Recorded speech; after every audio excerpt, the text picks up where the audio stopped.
And now for something completely different. Yeah, tonight we're going to take a crack at hunting, fishing, foraging, trapping, all that stuff. What's it good for? Is it preparedness? Could you survive doing those things in a disaster situation? Like, could you even feed yourself? Or is it But just a I hobby? I love animals. Why Yeah, would me I too. want to do hurt too. animals? Dude, I'm a second-hand vegetarian.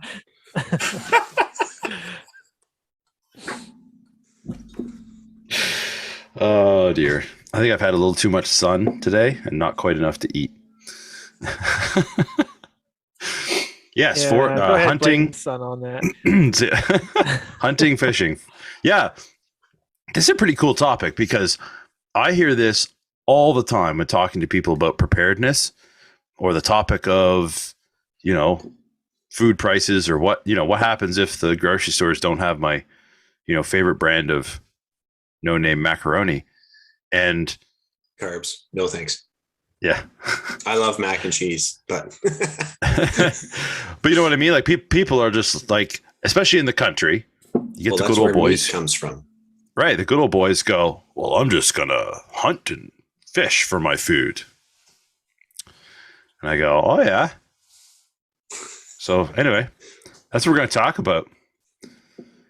Can you do it? Do you think you can do it? If it was a really serious grid down scenario. So grocery stores are no longer an option. This is worst case scenario. Well, I mean, if you're in that situation, I guess on the positive side, it is one way to lose weight.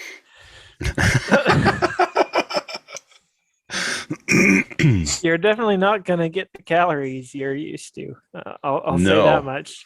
No, and you're not going to get the fat content. Like most wild game is pretty most wild lean. game is lean. Yep. Yeah, you're gonna have to change your palate preference quite drastically. Mm-hmm. There's a few things that I was kind of thinking about with this topic, and the first thing that pops up, like if this is a pretty grid down, like you said, on grid down scenario, the first one that kind of comes to mind is time, right? We've got such an urban sprawl generally in, this kind of in Canada, I guess Atlantic Canada kind of, that at least I'm thinking of more in terms of hunting, right? Like wildlife generally isn't in the woods as much anymore. So, it's going to take a lot of time. And depending on what means you have available to you, that time could be greatly exaggerated because like for me, it's bow hunting. Bow hunting is the main way that I prefer to hunt. I feel it's a little more ethical, a little bit more fair chase, but in a survival food procurement scenario, it's not exactly ideal because generally, like with the forests in Atlantic Canada, the Acadian forests, you're not still hunting, you're not walking on the ground through the woods with a bow. You've got to spend time sitting in a stand, either on a game trail or some bait or something like that that's kind of luring the animals in. So the time goes up. Yeah, I mean, you think like 300, 400, 500 years ago, like this place, like North America, was crawling with animals. I mean, the population density was so low, the animals really, they were everywhere. And so you said, hey, we need some meat. And you go out in the afternoon and you shoot a deer, or a moose or bear or whatever. And you bring it home. Yeah. Yeah, that's they were right. widespread across the continent when it was a savanna ecosystem. Yeah. Exactly. It's been so disrupted by our field agriculture. Exactly. And so you could do that. And I think that's when people say, oh, I'm going to hunt and fish and forage and trap. They that's what they have in their mind as an image, but it's not like that anymore. I mean, I hunted for years and I shot one deer. I shot 3 bears, and that was over the course of 5-6 years. Now, granted, I wasn't hunting all the time year round. I was hunting in season and stuff like that. But it just takes. You're right. It takes a lot of time now because the game is more scarce. Yeah. Well, and that was the second facet that I was thinking of when thinking about kind of this hunting and fishing. Like, so that the availability, that was the second part. Right. Like if it's deer, okay, venison, like you guys said earlier, there's not the caloric count is pretty low. It's very lean, so your fat content's not there. Then you start looking. I mean, bears have a lot of fat too, but so with the time needed to successfully procure food through hunting, my mind turns to fishing. I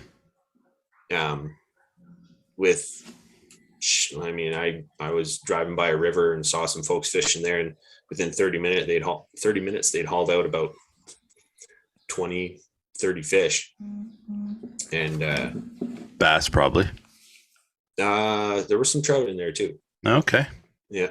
But and again, that comes down to palate preference and what your tastes are. For sure. But yeah, in a survival setting, you're just or being prepared, I guess. You're putting away everything you can and stockpiling, so you're not as fussy. Yeah, I've heard a lot of guys be like, I'm just gonna get roadkill. I'm gonna eat raccoons and porcupines and whatever. Actually, porcupine might not be that bad, right? Because it's a herbivore. And they're slow moving. They're not stressed. So I don't know. They're relatively gregarious, but gregarious meaning they kind of den up with some more of the same species. Thanks for explaining that for all of us plebs. Well, raccoons are the same way. Yes. That's why disease spreads so rampantly with raccoons. They're in close proximity to others and close proximity to each other. But as far like for the roadkill, it depends on the species and where it gets hit or killed. Because let's take a deer, for example. So a deer, similar to cows, they have a 4-chambered stomach. They're essentially slaves to their stomach. They're feeding. I mean, like me. Yeah, I was going to say like me. But humans use enzymes and stomach acid to break down food, whereas deer rely on deer and other herbivores like cows or elk or moose rely on bacteria in their stomach to break down the food that they eat. Like they technically need to eat pretty much all day, sometimes all night, depending on the quality of the food they're getting. So if a deer is struck by a car and it ruptures any part of the digestive tract, that bacteria gets spread into the bloodstream, which then gets, generally the heart's still pumping a little bit afterwards. So it gets spread throughout the meat. And for me, if it's a survival situation, I'll take a risk on it. But otherwise I'm not playing venison roulette with that one. Yeah. Interesting. Yeah, I think a big part of this is recognizing that you need to dial in on efficient ways to do things. You can't be chasing after. You're just not going to have enough energy to chase down one deer a week full time. That's why people started. That's why people started farming. Yeah, because it was more efficient to grow crops. You don't have to chase down your crops. They're not going to move around on you. I'm just suddenly picture a pumpkin running through the woods and somebody chasing it with a bow and arrow.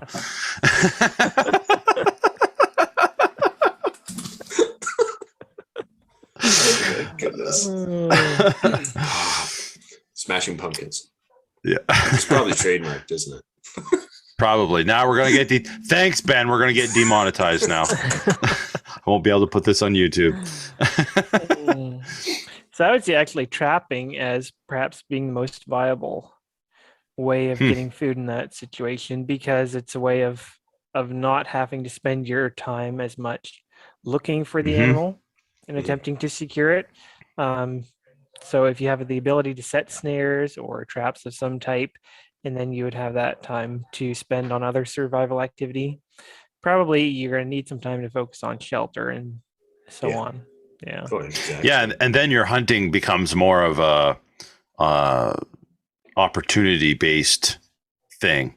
It's like, oh, I see that deer, I'm going to drop it now, instead of, and obviously we're talking about very grid down scenarios where seasons and licenses and all of that is out the window.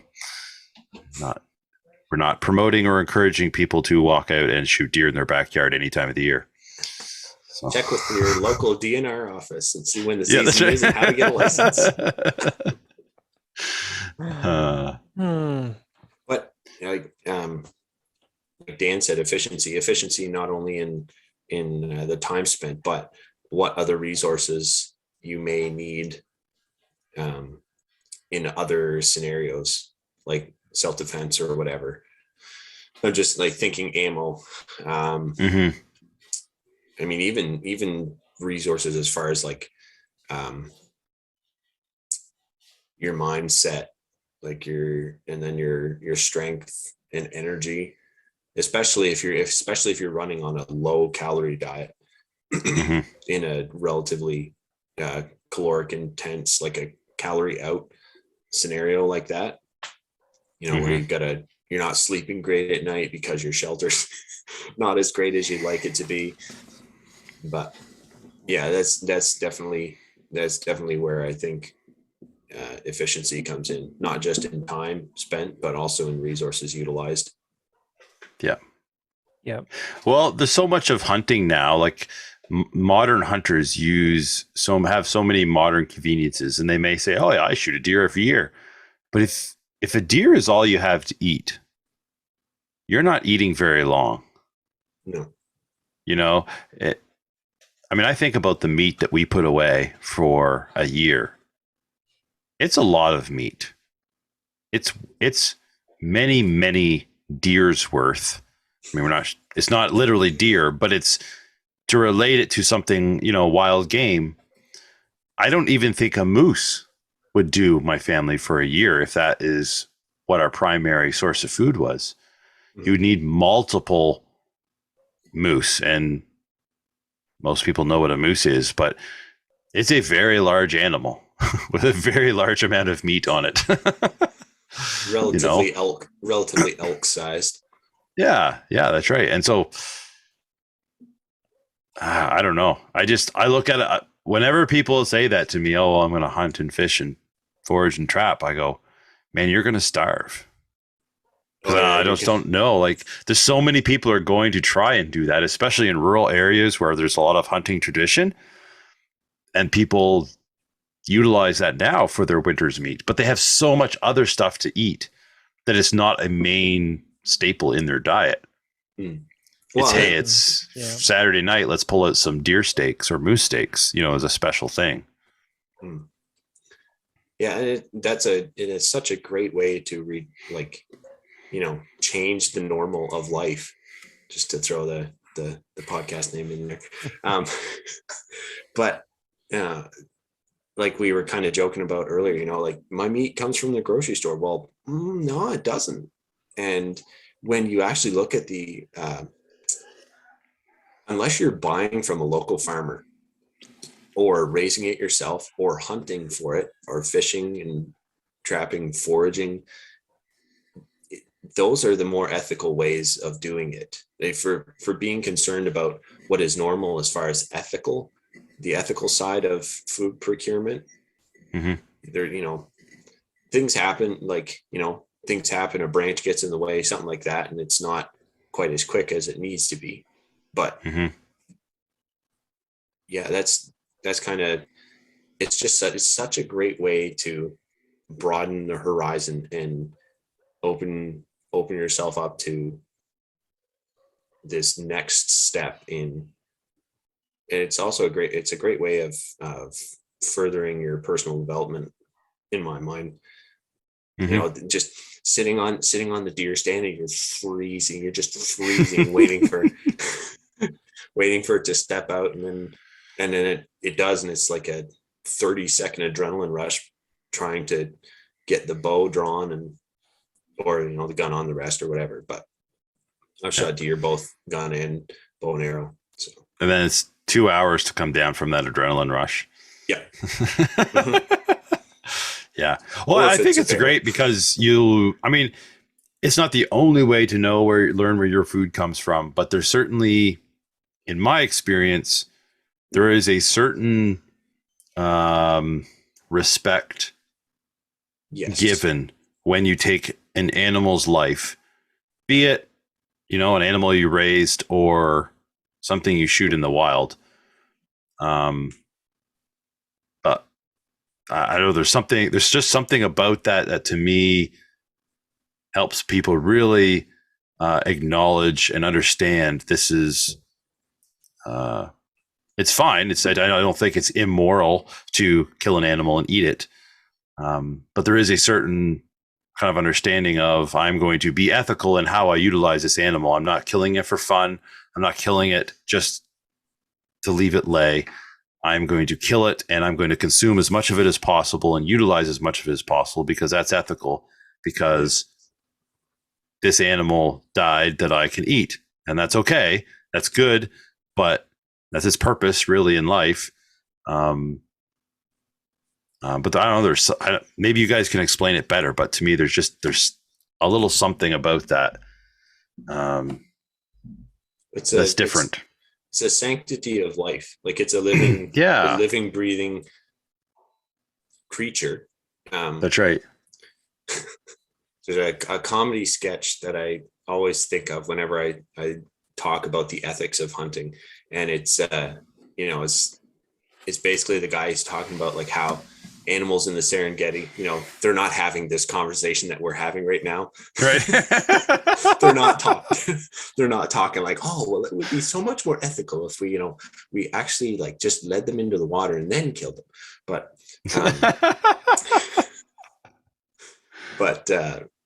it's the sanctity of life, and that often gets used as a club against hunters. It's a living, breathing thing. Well, yeah, but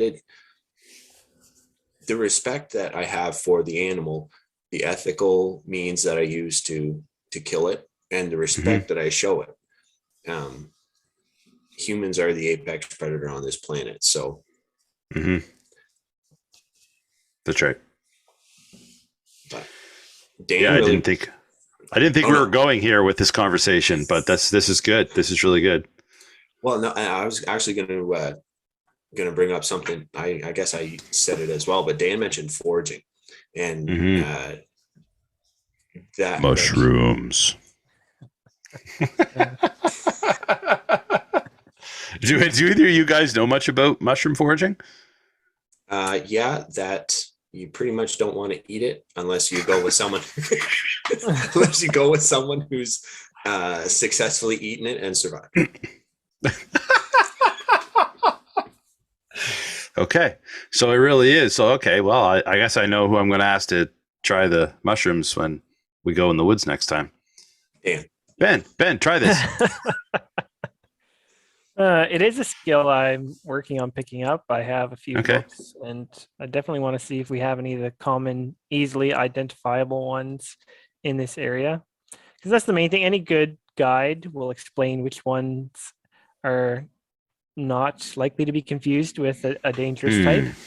That's so right. It'll clearly flag, okay, there's no way you could mix this up.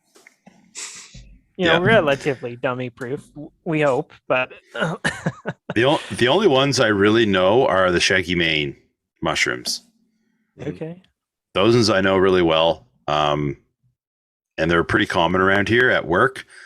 They're everywhere certain times of the year. I literally went and picked, like the grocery bags, like the vinyl ones or whatever. I picked one of those full one day after work, and we brought them home. And they don't last very long.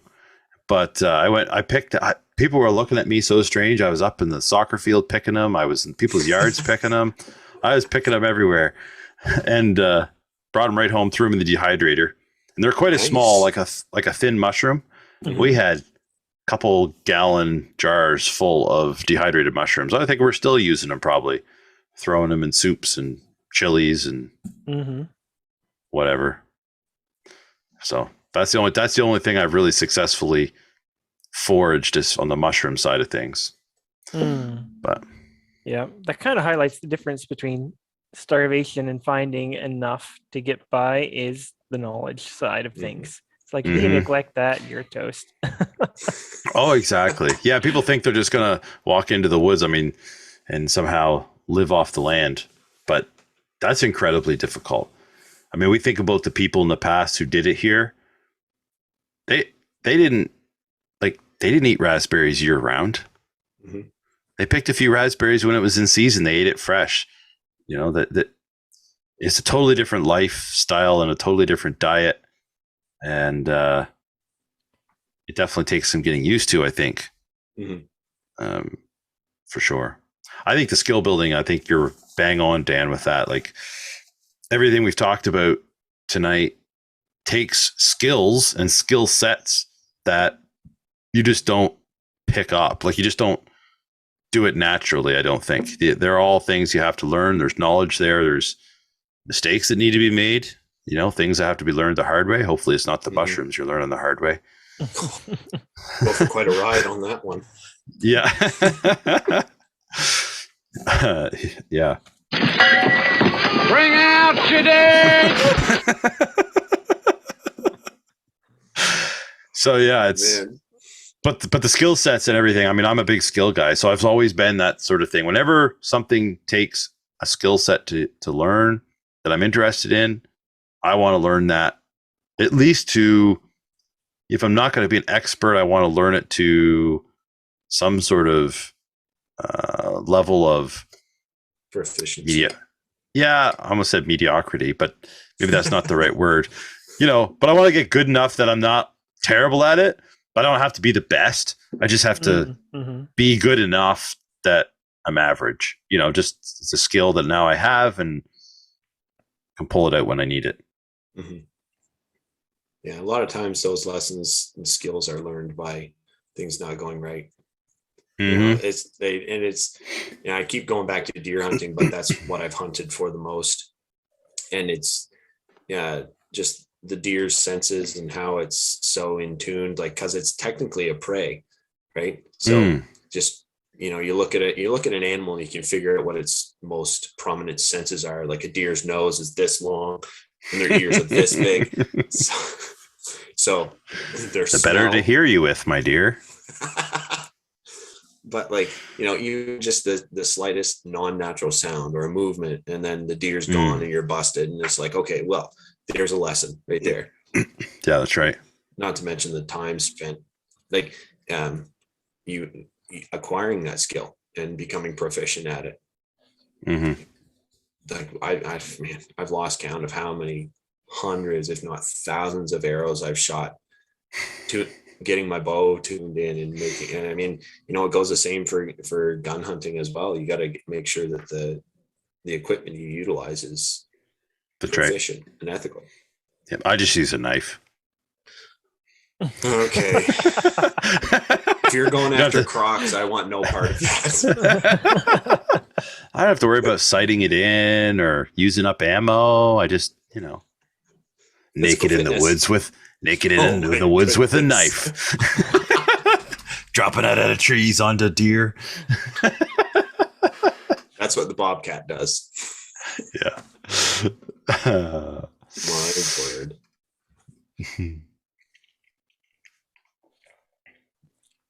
I think just last thought maybe. on foraging, because we talked a little bit mushrooms, but there's a ton of stuff in almost every Edible environment. plants. Edible plants, berries, even some insects, like other things that we wouldn't normally think of as food, but in a survival situation, they're fair game. I really love Les Stroud. Like, that guy was incredible. And the shows he puts on, I still go back and watch a lot of Survivor Man. Once in a while, I'll get on a big kick and we'll watch as a family a whole bunch of them. But because the stuff he did was pretty practical, because he was actually doing it.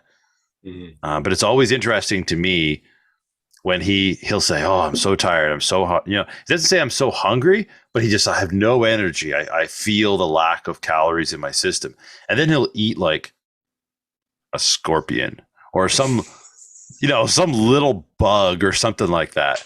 And he'll be just like, "Oh, I have so much energy now." And, I can just feel the energy, in my body. And you're like, you just ate a grub. Like, it's not a steak dinner, but when you're so close to that, in that survival situation and your body's so depleted, the small little things really can make a big difference. Yeah.